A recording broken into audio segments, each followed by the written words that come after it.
Thanks for having me. Um, Today's topic is artificial intelligence, um, changing the way businesses do business. And there's a couple reasons why this topic was interesting to me and why I think it's interesting to people in our profession in general. First is that my job as chief scientist at Price is to build cost models, and my specific focus is software estimation or cost, the estimation of software cost, software effort for projects. So one of the things that I have to do in this role is keep ahead of technology, understand enough about technologies so that I can help my customers model how they're going to develop software.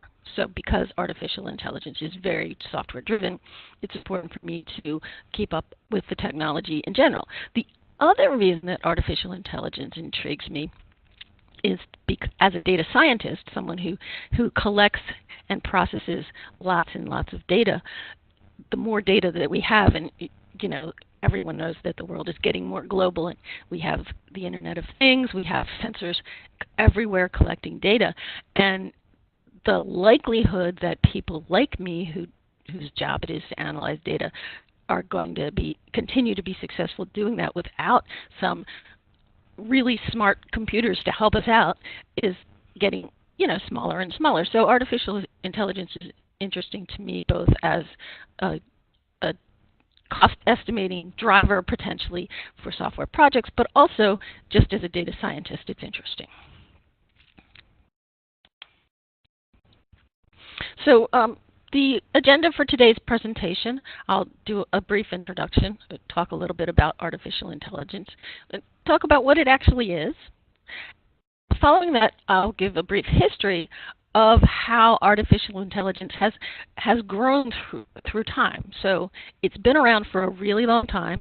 There have been periods of intense interest in artificial intelligence and periods where that interest has waned. And I'll talk a little bit about the whys and wherefores of that. I'll speak at a fairly high level about the underlying concepts. What are the technologies or the technical challenges of implementing artificial intelligence. I'll give some examples of artificial intelligence, how it's being used by businesses today, and it's being used in a lot of really interesting and creative ways. And then talk a little about the future of artificial intelligence, both where we can go with it, what are the challenges for us to get there as a society, and what are the potential benefits to society of increasing the capabilities of machine learning, of machines and their ability to learn. So John McCarthy, Drexel University, was very interested in this idea of machines being smart or machines being able to garner intelligence. And he offered this invitation to a bunch of his learned colleagues.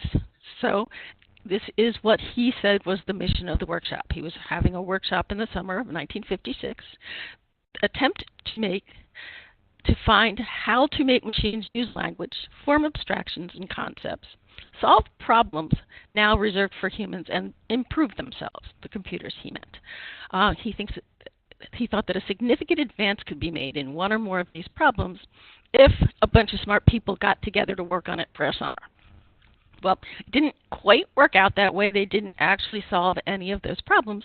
But what he did was he got enough smart academic persons interested in the study of artificial intelligence that it became a thing. It became a thing that universities started to think about, started to concentrate on.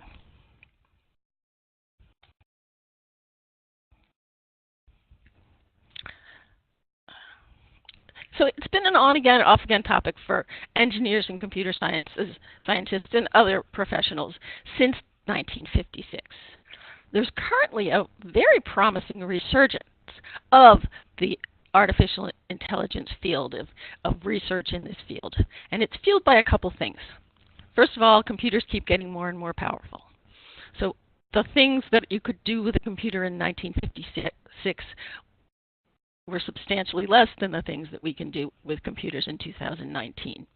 We have Moore's Law to thank for that. Explosive growth of the amount of data available. See here, in 10 years, there will be more than 150 billion networked sensors collecting data. And the amount of data that we're producing, it doubles every day. There's also been a shift in focus to be deep rather than broad.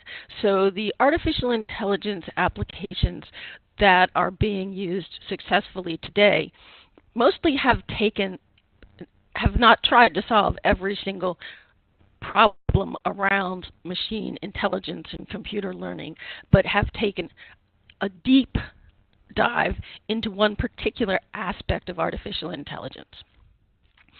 And there's been less focus, there is increasingly less focus on just implementing a great big huge set of rules, and more focus on training machines through exposure to large data sets.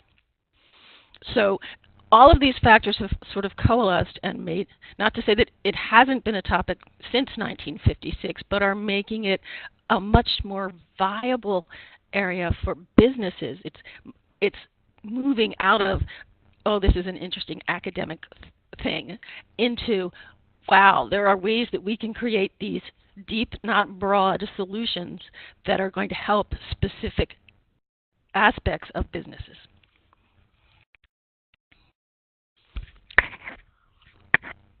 This is just a definition from ISO. It's a branch of computer science devoted to developing data processing systems that perform functions normally associated with human intelligence: reasoning, learning, self-improvement. AI solutions fall kind of generally into two categories. The first category, which they refer to as weak or narrow AI, is mostly what's being done now, at least at a business level. Strong AI, which is what we are close to getting to do, are systems. So weak AI systems are systems that can solve problems through either a complex set of rules or through some exposure to sets of data. And I'll talk about that more specifically. Strong AI systems are actually capable of not just learning through rote processes, but learning through some degree of complex cognition. Okay, so we tend to classify AI as things, as situations or systems where a modern machine has a capability such as understanding human speech. So Siri, Alexa, speaking human language, so computers can not just understand what you say to them, but they can answer your questions in some limited fashion. A lot of the early and ongoing focus of artificial intelligence has been in, competition in strategic games, chess, Jeopardy, things like that. Autonomous car operation is another application that we're seeing a lot more work around today and going into the future. Simulations, content delivery, things like that. So machines being able to do human-like things. And they can be characterized as an analytical solution, one that's cognitive. It can take into account, it can take facts and spit them back out appropriately in a useful way.